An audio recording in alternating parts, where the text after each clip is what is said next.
এখন বেশিরভাগ অনুষ্ঠান বাড়িতেই মাছের এই পদটি কিন্তু পরিবেশন করা হয়। এটা খেতেও যেরকম ইউনিক, এর বানানোর প্রসেসটাও কিন্তু একদম আলাদা। বাট সব ঘরোয়া উপকরণ দিয়ে এটা কিন্তু বানিয়ে নেওয়া যায়। তাহলে চলুন রেসিপিটা শুরু করা যাক। বাই দ্য ওয়ে, আমি শেফ অতনু, আপনারা দেখছেন অতনু রান্নাঘর। আর আজকে আমাদের রেসিপি মালাই কাতলা। তাহলে মালাই কাতলা বানানোর জন্য আমি এখানে নিয়ে নিচ্ছি 1.5 কেজি কাতলা মাছ। পিসগুলো দেখুন, এখানে আমি মাঝারি থেকে একটু বড় সাইজে নিয়ে নিয়েছি। এবার এটাকে আমি ম্যারিনেট করে নেবো অল্প একটু লেবুর রস আর নুন দিয়ে।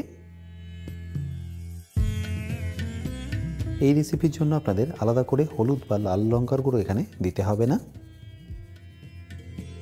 জাস্ট নুন আর লেবু দিয়ে এটাকে ভালো করে ম্যারিনেট করে নিন। আর একদিকটা ম্যারিনেট হয়ে গেলে পাল্টে নিয়ে অপর দিকটা ভালো করে ম্যারিনেট করে নিন।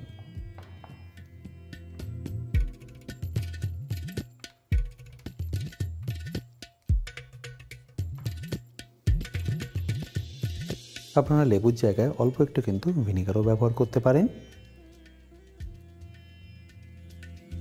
লেবু দিয়ে একটু মাখিয়ে রাখলে দেখবেন মাছের যে একটা স্ট্রং স্মেল আছে সেটা চলে যাবে। যেহেতু এটা মালাই কাতলা, তাই আপনাদের এই প্রসেসটাকে একটু করে নিতে হবে। আর ভালো করে ম্যারিনেট করা হয়ে গেলে এটাকে আমি সাইডে রেখে দেবো মিনিমাম 10 মিনিটের জন্য। আর মাছটা যতক্ষণ রেস্টিংয়ে আছে আমি আপনাদের একটা পেস্ট বানিয়ে দেখাচ্ছি। পেস্টটা বানাতে লাগছে 100 গ্রাম মতো কাজু, 2.5 চামচ মতো সাদা তিল, এরপর লাগবে 1.5 চা চামচ পোস্ত। আর এই সব কিছুকে ভালো করে পেস্ট করার জন্য সামান্য একটু জল। ব্যাস, এবার একটা এর স্মুথ পেস্ট বানিয়ে নিন। আচ্ছা, এবার আমি এখানে মাছগুলো ভাজার জন্য একটা লাগান নিয়ে নিয়েছি। আর তার গ্যাসটা অন করে আমি তাতে দিয়ে দেবো অল্প একটু সাদা তেল।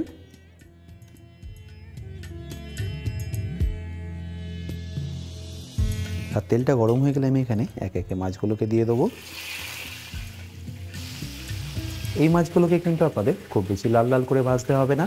অল্প একটু কালার চলে আসলেই আর এই কাঁচা গন্ধটা চলে গেলে এটাকে আপনাদের তুলে নিতে হবে। আর একদিকটা কুক হয়ে গেলে পাল্টে নিয়ে অপর দিকটাও কুক করে নিন। আর দু সাইডই ভালো করে ভাজা হয়ে গেলে এটাকে তুলে নিয়ে আপনাদের একটা প্লেটের মধ্যে রেখে দিতে হবে পরে ব্যবহার করার জন্য।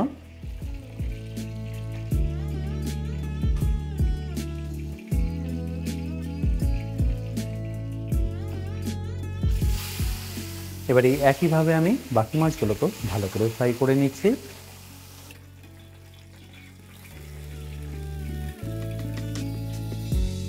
তাহলে আমার এখানে সবকটাই মাছ ভালো করে ভাজা হয়ে গেল। এবার মাছটা ভালো করে ভাজা হয়ে গেলে ওই একই তেলের মধ্যে আমি দিয়ে দেবো কয়েকটা দারচিনির টুকরো, তারই সাথে 2টো শুকনো লঙ্কা আর 1 ছোট চামচ গোটা জিরে। বাস, তারপর এটাকে ভালো করে মিশিয়ে নিয়ে দিয়ে দিন এখানে পেঁয়াজ বাটা। আমি এখানে 4টে মিডিয়াম সাইজের পেঁয়াজকে ভালো করে পেস্ট করে ভেজে নেবো। আর পেঁয়াজটাকে কিন্তু আপনাদের এখানে খুব বেশিক্ষণ ভাজতে হবে না। যখনই দেখবেন এর কাঁচা গন্ধটা চলে গেছে তখন এখানে বাকি উপকরণগুলো দিয়ে দেবেন। দেখতেই পাচ্ছেন পেঁয়াজটা এখানে কিন্তু বেশ ভালোভাবেই ভাজা হয়ে গেছে। ব্যাস, এই স্টেজে আমাদের এখানে দিয়ে দিতে হবে রসুন বাটা। আমি এখানে দিয়ে দিচ্ছি 3 চা চামচ রসুন বাটা। তারপর এটাকে আবারও ভালো করে কষিয়ে নিচ্ছি যাতে রসুনের কাঁচা গন্ধটা একদম চলে যায়। আর রসুনের কাঁচা গন্ধটা চলে গেলে আমি এখানে দিয়ে দিচ্ছি 2 চা চামচ আদা বাটা, তারই সাথে কাঁচা লঙ্কা বাটাও 2 চা চামচ। এরপর 1 থেকে 2 মিনিট এই সব কিছুকে ভালো করে একবার মিশিয়ে নিন। বাট এই সময় ফ্লেমটা কিন্তু আপনারা লো টু মিডিয়ামই রাখবেন। আর এটা একবার ভালো করে কুক হয়ে গেলে আমি এখানে দিয়ে দেবো যে পেস্টটা রেডি করেছিলাম সেটা। তারপর ফ্লেমটাকে লো করে এটাকে ভালো করে মেশাতে থাকুন। আর এই স্টেজে চাইলে আপনারা এখানে দইটাও কিন্তু অ্যাড করে দিতে পারেন। আমি এখানে টোটাল 150 গ্রাম দই ব্যবহার করলাম, যেটাকে আমি আগে থেকেই ভালো করে ফেটিয়ে রেখেছি।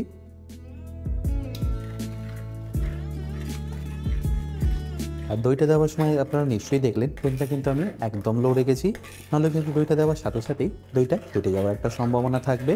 আর এই স্টেজে আমি এখানে দিয়ে দেবো কিছু মশলা, যেমন অল্প একটু হোয়াইট পেপার পাউডার বা সাদা গোলমরিচ গুঁড়ো, ওই ধরে নিন 1 চা চামচ মতো। আর তারই সাথে দিয়ে দিন 1.5 চা চামচ ধনে গুঁড়ো। আর সবশেষে দিয়ে দিতে হবে স্বাদ মতো নুন। এবার এটাকে আমি ততক্ষণ কষাবো যতক্ষণ না এর মধ্যে থেকে তেলটা ছেড়ে দিচ্ছে।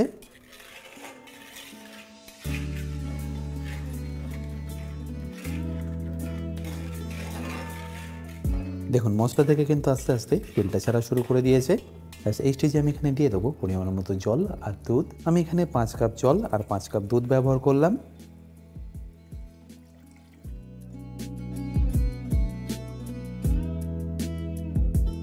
মালাই কাতলা এই দুধটা কিন্তু আপনারা অবশ্যই ব্যবহার করবেন, তাহলে দেখবেন এর টেস্টটা দারুণ সুন্দর আসবে। আর জল আর দুধটা দেওয়ার পরে আমি ফ্লেমটাকে এখানে একদম হাই করে দিচ্ছি, আর হাই করে এটাকে ভালো করে একবার ফুটিয়ে নেব।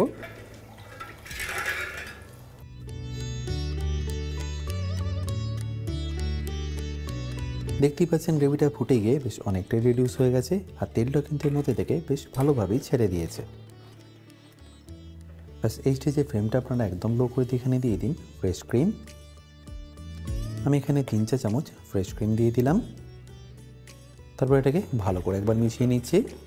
আপনারা ফ্রেশ ক্রিমের জায়গায় কিন্তু চাইলে দুধের সরও এখানে ব্যবহার করতে পারেন, আর যদি মনে হয় এই দুটোই নেই আপনারা এটাকে চাইলে স্কিপও করতে পারেন। আর দুধটা কিন্তু এখানে অবশ্যই দিয়ে দেবেন কুক করার সময়। আর ক্রিমটা দিয়ে একবার ভালো করে মিশিয়ে নিয়ে আমি ডাইরেক্টলি দিয়ে দেবো এখানে ভেজে রাখা মাছগুলো।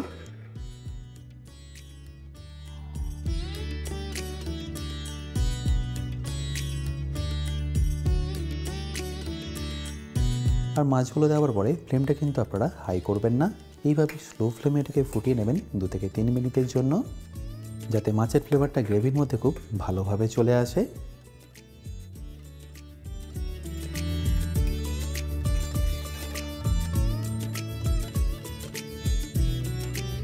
দেখুন এটা ফুটে গিয়ে একদম পারফেক্টলি রেডি।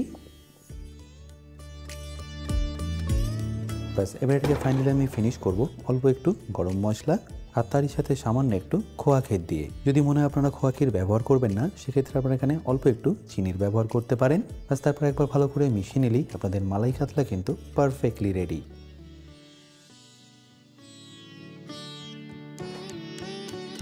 আশা করি এই সম্পূর্ণ রেসিপিটা আপনাদের নিশ্চয়ই ভালো লেগেছে, আর যদি ভালো লেগে থাকে অতি অবশ্যই কিন্তু আমাকে কমেন্টে জানাতে ভুলবেন না।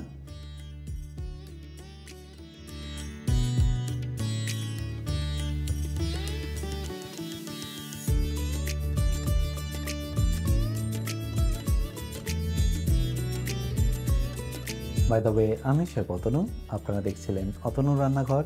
দেখা হচ্ছে আপনাদের সাথে একটা নতুন রেসিপি নিয়ে নেক্সট এপিসোডে। ভালো থাকবেন, সুস্থ থাকবেন।